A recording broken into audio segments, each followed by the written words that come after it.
Alléluia, bien-aimé, sois béni au nom puissant de Jésus-Christ.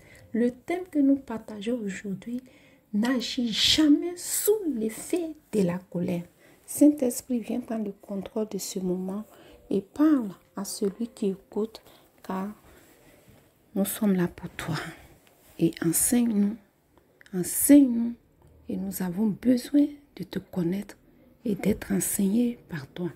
Que celui qui m'écoute, il attend ta voix, non pas la voix d'un homme, ni d'une femme, mais ta voix qu'il entend. Parle-lui. Merci Seigneur pour tout. Amen. Nous partons dans le livre de Marc 8, versets 8 à 13. Lisons la parole de Dieu.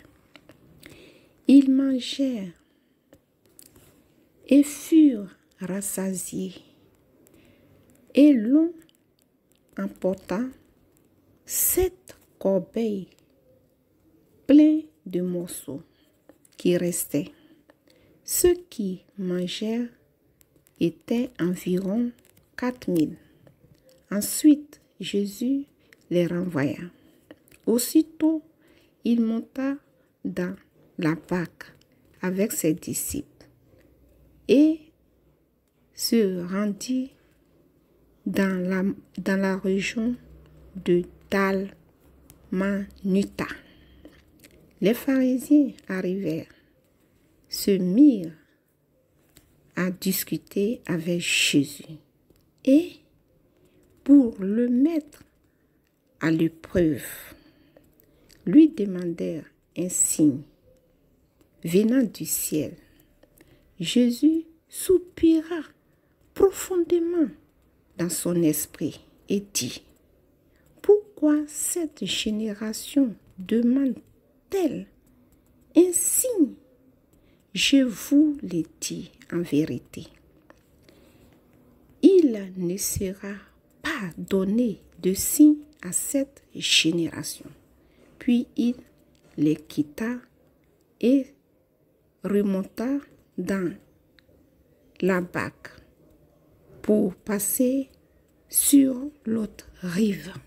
Alléluia. Là, le Seigneur vient de nous apprendre quelque chose. Il vient de nous interpeller quelque chose. Nous nous rappelons bien de la foule que le Seigneur a nourrie.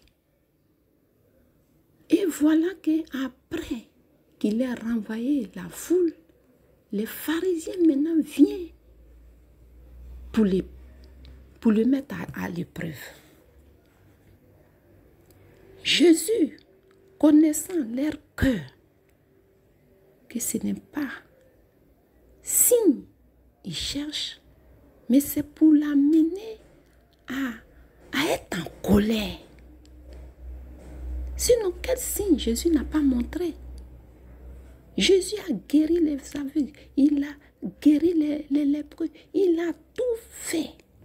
Qu'est-ce que Jésus n'a pas montré? Et toujours, ils sont derrière Jésus pour le mettre à l'épreuve. Mais Jésus, connaissant leur cœur, priait son Dieu pour qu'il ait un cœur, pas montrer la colère, mais être toujours calme. Être toujours calme. Et c'est ce qu'il a fait. Quand ils sont venus demander un signe venant du ciel, il n'a pas supporté. Est-ce que c'est signe-là qui va faire qu'ils vont croire à Dieu? C'est signe-là qui va faire qu'ils vont croire tous ces enseignements? Ils sont incrédules, ils ne veulent pas croire, ils ne veulent pas croire. Même qu'il va faire descendre le ciel par terre, ils ne vont pas croire. Alors Jésus, qu'est-ce qu'il a fait? Il les a laissés. Il a pris ses disciples, il est parti de l'autre côté. Nous venons maintenant dans la réalité. Jésus l'a fait, il a montré. Il est parti. Maintenant, il nous a laissé enseignement. Là, on regarde et puis on applique. Tu es dans un milieu où les gens viennent te provoquer. Ils voient bien que tu fais bien les choses. Hein. Mais ils vont venir trouver toujours un défaut dans ce que tu fais. Ils vont venir toujours dire que tu ne fais pas bien les choses.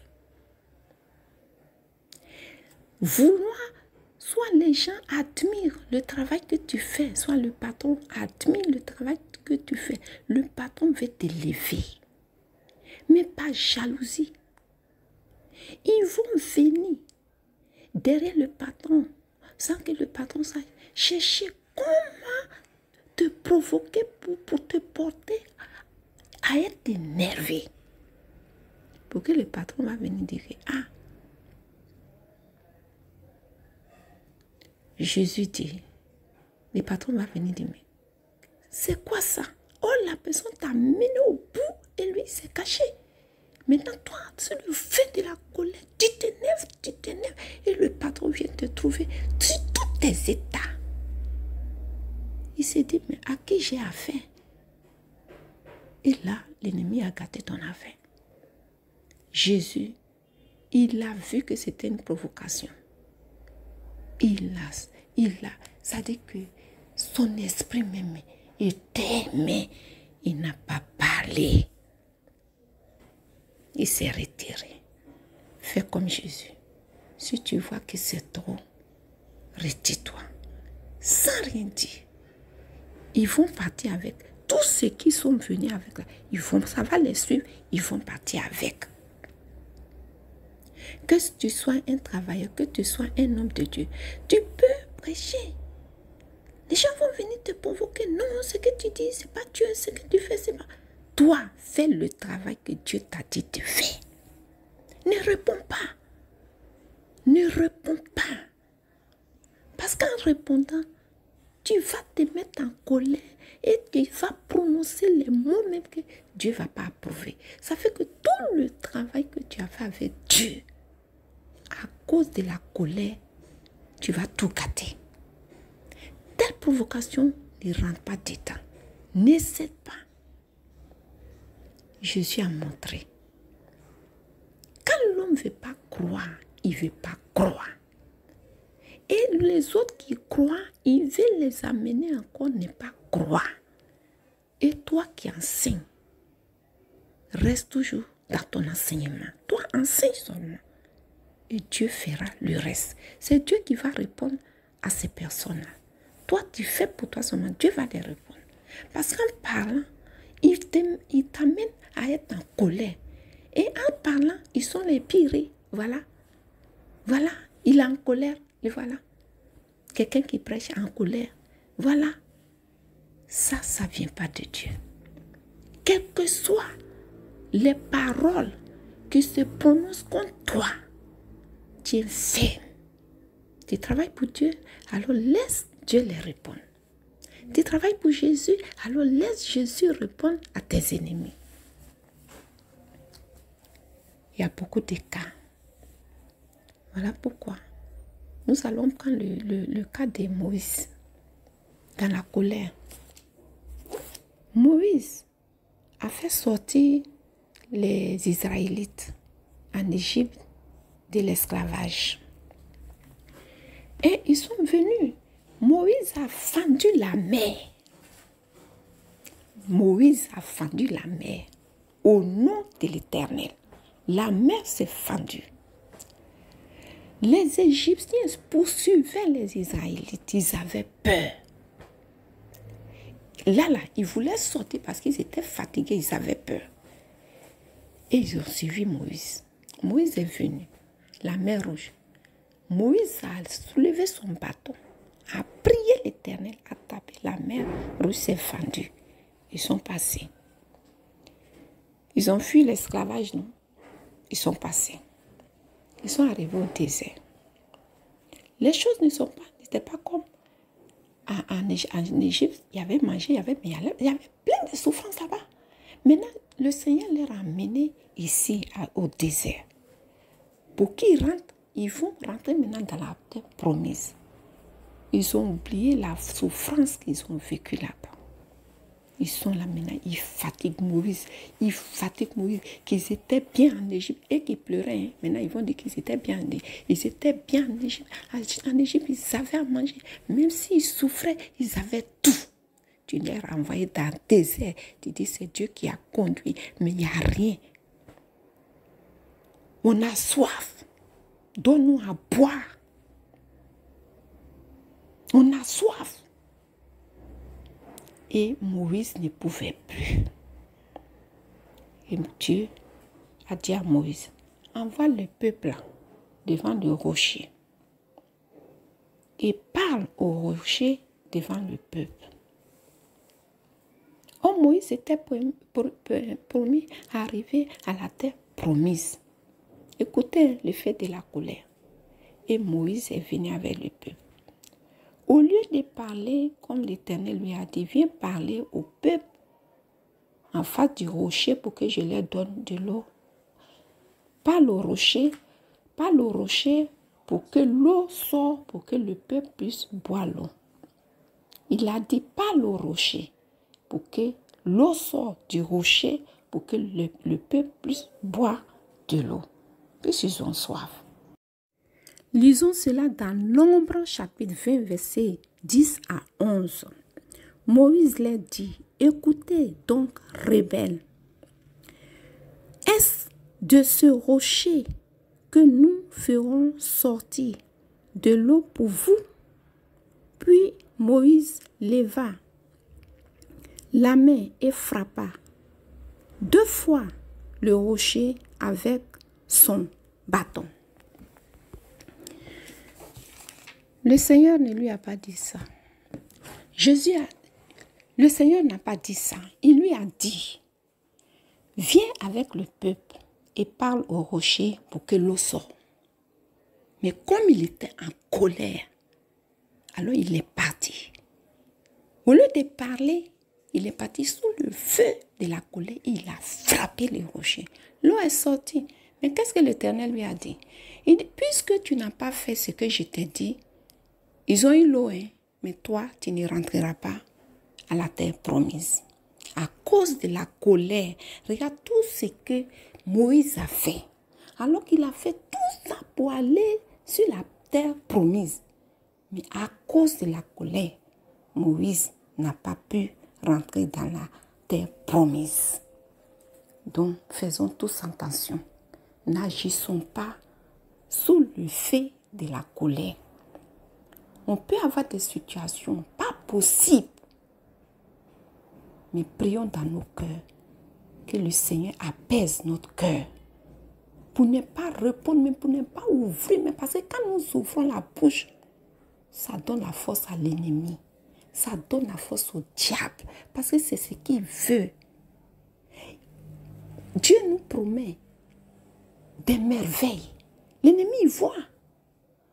Quand tu vois le merveille de Dieu qui arrive, qu'est-ce qu'il va faire? Il vient devant et il nous tend un piège. Si nous n'avons pas de discernement, nous rentrons dans le piège du diable et il s'éloigne et il se moque. Il dit voilà, il n'a pas dit qu'il va rentrer. Va rentrer.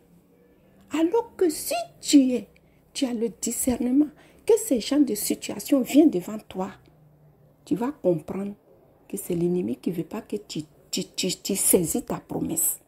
Alors, toi qui es un enfant de Dieu, que Dieu te parle toujours, c'est pour ça que je vous dis, méditez la parole, lisez, priez pour que le Seigneur vous révèle.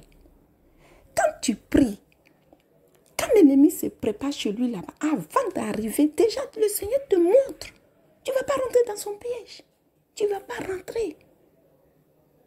Qu'il vous encourage, qu'il t'encourage vraiment à saisir vraiment la main de Dieu pour que ce qu'il t'a promis, tu ne puisses pas rester au bord de la route, ni au milieu, mais que tu as jusqu'à rentrer et saisir ta promesse. Au nom de Jésus.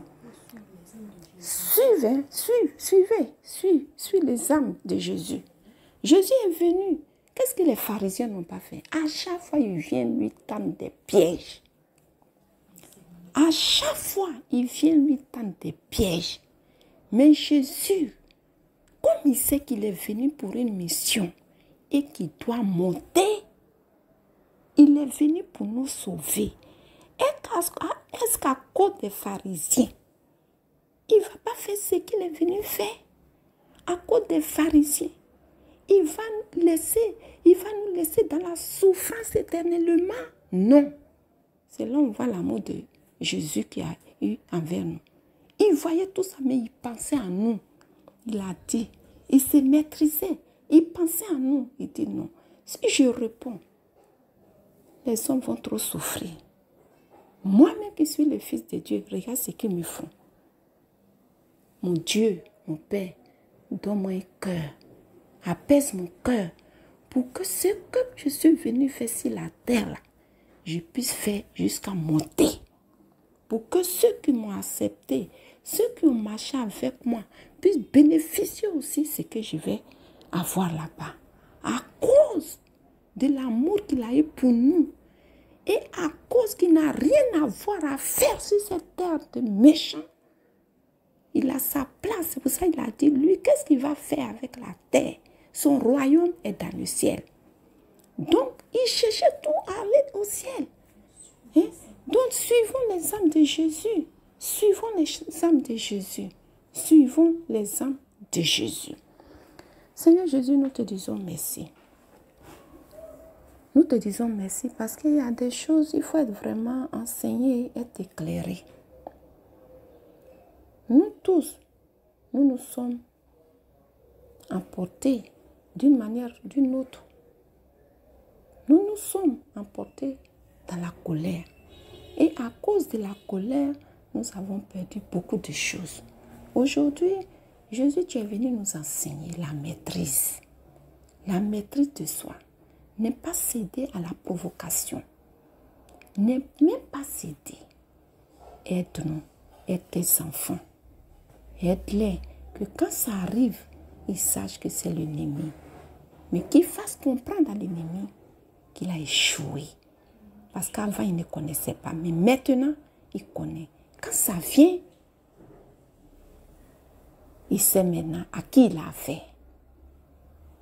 Il sait que c'est lui qui est devant lui. Il y a un esprit derrière qui le pousse, mais il ne va pas céder. Et toi, rempli du Saint-Esprit, tu montres à l'ennemi, au diable qui est derrière cette créature pour dire que l'Esprit de Dieu est plus que toi. Donc, quitte mon chemin pour que je passe. Au nom de Jésus. Merci Seigneur. Je vous invite tous à liker, à vous abonner et à partager la chaîne. Que Dieu vous bénisse. Amen.